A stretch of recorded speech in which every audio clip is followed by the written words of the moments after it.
Olá, bem-vindo ao canal Terapia Humanizada. Para quem não me conhece ainda, meu nome é Rosana Lima. Sou terapeuta metafísica e hoje eu quero compartilhar algo com você muito interessante a respeito dos padrões mentais, aonde eles estão localizados, as características e como nos livrar desses padrões, para então vivermos a nossa vida tão sonhada, não só com a luz da ciência, mas também com a luz do nosso manual que se chama a Bíblia, isso mesmo.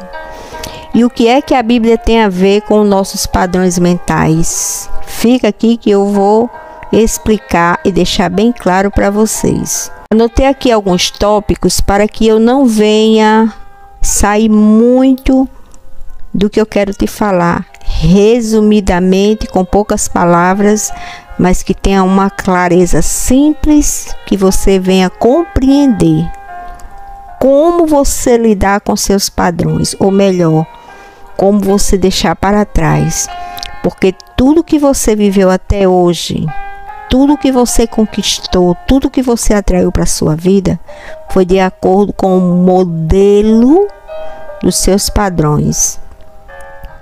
Os padrões mentais, ele está localizado na nossa psique, na nossa alma, que é a nossa vontade, emoção e a nossa mente. Isso mesmo, a mente, a vontade e a emoção é onde se localiza a nossa psique. E os nossos padrões são modelados aí desde a nossa infância. Só que mudar o padrão mental, na verdade, é deixar morrer a nossa velharia, deixar para trás tudo aquilo que é velho, para que o novo nasça. E o capítulo bíblico que eu quero compartilhar hoje com você é Êxodo 14, 5 até o 31. Quem não conhece este versículo, que eu acredito que todos conhecem muito bem, mas para quem não conhece, dá uma lida para compreender o que eu quero falar aqui. Em Êxodo 14, 5 ao 31, a gente vê um padrão mental do pessoal que estava lá, pessoal de Israel. No Egito existia um povo escolhido por Deus, e Deus tinha uma promessa na vida desse pessoal, desse povo, e eles acreditavam, eles confiavam na promessa de Deus. Só que esse povo, eles viveram anos e anos sob um jugo. Eles eram escravos lá no Egito, mas eles tinham uma esperança que um dia eles saíam de lá. Não sabia quando nem como, mas eles acreditavam, e chegou tão grande dia.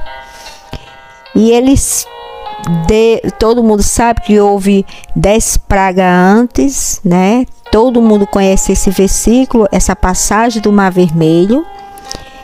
E eles caminharam até o mar. Quando eles chegaram lá, eles se viram diante daquele mar. Eles tinham que atravessar aquele mar. Aquele mar dividia uma história de escravidão para a liberdade. Eles tinham que passar aquele mar. O ângulo da luz, da visão que eu quero te mostrar agora é esse. Aquele mar, ele estava dividindo uma história.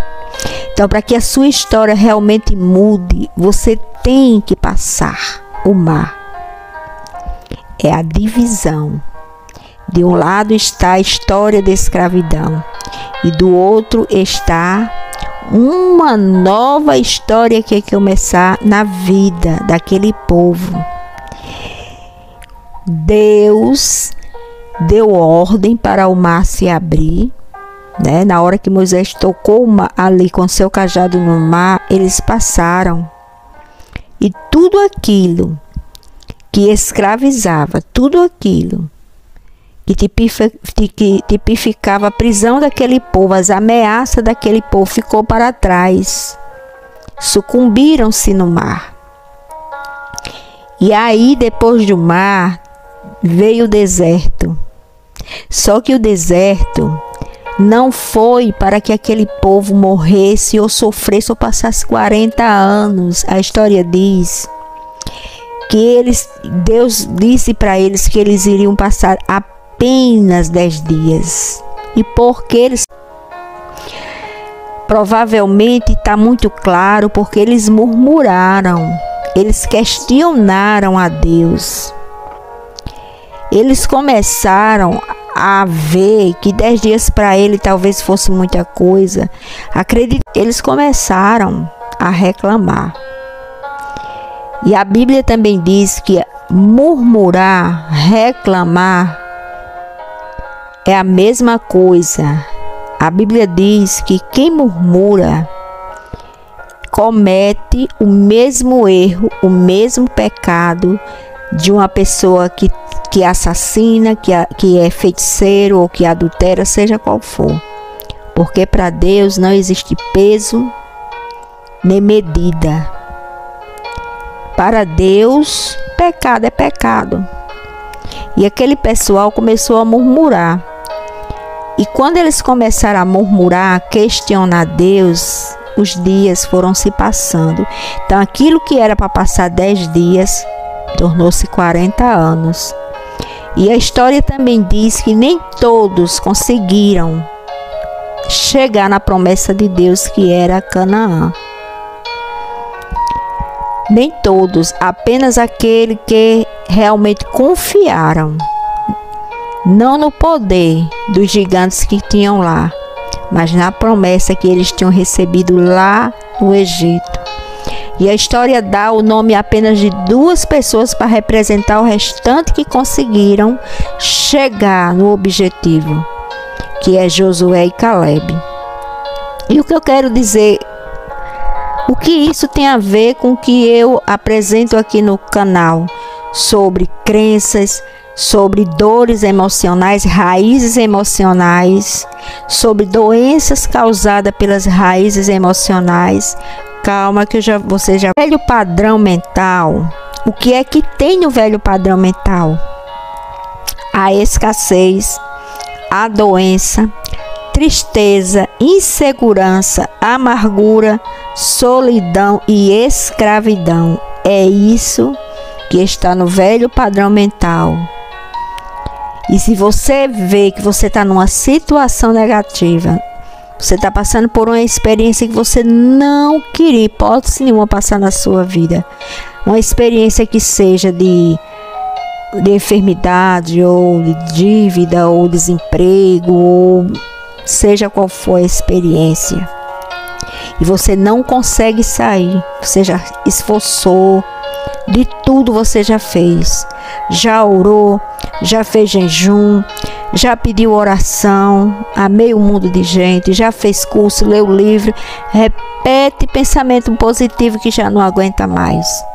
Mas se você já fez de tudo e não consegue sair do lugar, ou seja, do deserto, o deserto está tipificando a história que você vive passando, de sofrimento, de dor, seja o que for na sua vida. Então vamos trazer prefigurar aqui o deserto. E você não consegue sair, já passou 1 ano ou até mais. Vamos avaliar se os padrões mentais que você está não é os velhos padrões mentais de escassez, de tristeza, de insegurança, de amargura, de rejeição, de solidão, de esses problemas emocionais causados por emoções densas e tristes. Eu quero dizer que essas emoções negativas nos prendem no deserto. Não tem como avançar. Não é que Deus não escute a sua oração. Não é que Deus não sofra junto com você. Mas é porque se a gente insistir nos velhos padrões da nossa mente, não vamos a lugar nenhum. É isso que eu quero que você compreenda. Por quê? Porque só chega na promessa aquele que deixa para trás os padrões antigos do Egito. Quer alcançar a promessa? Então deixa para trás o passado. O passado ele tem que ser deixado lá. E junto com ele, todas as crenças que nos limitam ao medo, à insegurança e à escassez. Tudo isso tem que ser deixado para trás. Essa bagagem não entra em Canaã, infelizmente. É isso que devemos compreender. Só entra em Canaã quem tem a mentalidade de Josué e Caleb. Entre o novo e o velho existe a resistência. Você está no velho padrão, você está no Egito, que é a resistência. E entre a resistência e a promessa dada por Deus, a resistência é quando você estava no Egito. O Mar Vermelho tipifica a travessia. Você agora tem uma travessia. Você agora tem que atravessar o deserto sem abandonar a fé e a confiança. Então, só atravessa o deserto em poucos dias aquele que leva na sua bagagem a fé e a confiança. Fé foi o que nasceu lá no Egito quando houve um desejo de sair da escravidão. Então, aquilo que lhe escraviza hoje, com certeza você tem um desejo de ser liberto. E é nesse momento que a sua fé nasce, é plantada no seu coração. Mas ela só vai permanecer viva se você tiver esperança. A esperança é que mantém a fé viva. Essa que você não pode abandonar na travessia, ou seja, no processo da sua evolução, na sua trajetória. Como eu falei antes, o Mar Vermelho, ele é a trajetória da divisão entre duas histórias, a história do velho e a história do novo. Existe uma travessia. E depois da travessia é que vai existir a gratidão. Não, a gratidão ela tem que continuar no deserto. Porque a gratidão ela nos aproxima do nosso milagre. Ela nos aproxima daquilo que a gente tanto quer. Não importa se estamos tristes ou se estamos sofrendo, mas tem que nascer no nosso coração a gratidão. Porque o deserto não é para a gente desistir, mas é para a gente aprender a depender, a confiar e a fortalecer a nossa fé. Existe algo muito importante se você estiver passando por isso aí. Quando você sai da escravidão, você tem a travessia. Essa travessia também é para nos ensinar a dependência. Essa também vale a pena levar na bagagem, a dependência. Aprender a depender de Deus, aprender a confiar em Deus. Depende de Deus, a gente continua na dependência quando a gente aprende a agradecer, a glorificar e a adorar. Porque Ele está no controle de tudo. Não adianta a gente achar que tem o controle da vida e que tem o controle no universo. O único controle que nós temos é as nossas emoções e o livre-arbítrio para saber onde devemos estar, no velho ou no novo. Existem aí dois padrões, os padrões que contém toda a velharia do passado e os padrões que contém o novo. E o novo, ele não pode ser alcançado com o que está no velho. Tem que deixar para trás. A gratidão, além de nos aproximar de Deus, agrada o coração de Deus e abre portas para o impossível acontecer. A gratidão nos fortalece para que a gente olhe para a promessa, não desvie o olhar da promessa. E qual foi a promessa para aquele povo que estava escravo no deserto? Vitória, a terra que manda leite e mel. E tem mais, para herdar a terra que manda leite e mel, para herdar tudo que nós desejamos e sonhamos, desde do Egito, quando éramos escravos do velho padrão, daquilo que as pessoas nos ensinaram, de coisas, crenças mentirosas, crenças padronizadas, crenças limitantes. Para sair de lá, certo, eu quero dizer a você que só herda a vitória aquele que continua crendo e confiando. Mesmo que os ventos estejam contrários, a nossa posição é crer e confiar. E nada mais. E também confiando e crendo, os gigantes não vão nos amedrontar. Como se não bastasse o deserto, no final do deserto, teve a comemoração, que a história conta que Miriam dançou, glorificou e agradeceu a Deus. E logo em seguida veio os gigantes. Quem são os gigantes diante da nossa fé? Porque quando Deus promete, Ele se responsabiliza naquilo que Ele prometeu. Então não devemos temer, porque quando começamos a avançar para o nosso propósito e deixamos aquilo que é velho, aquilo que era do Egito para trás, tudo acontece.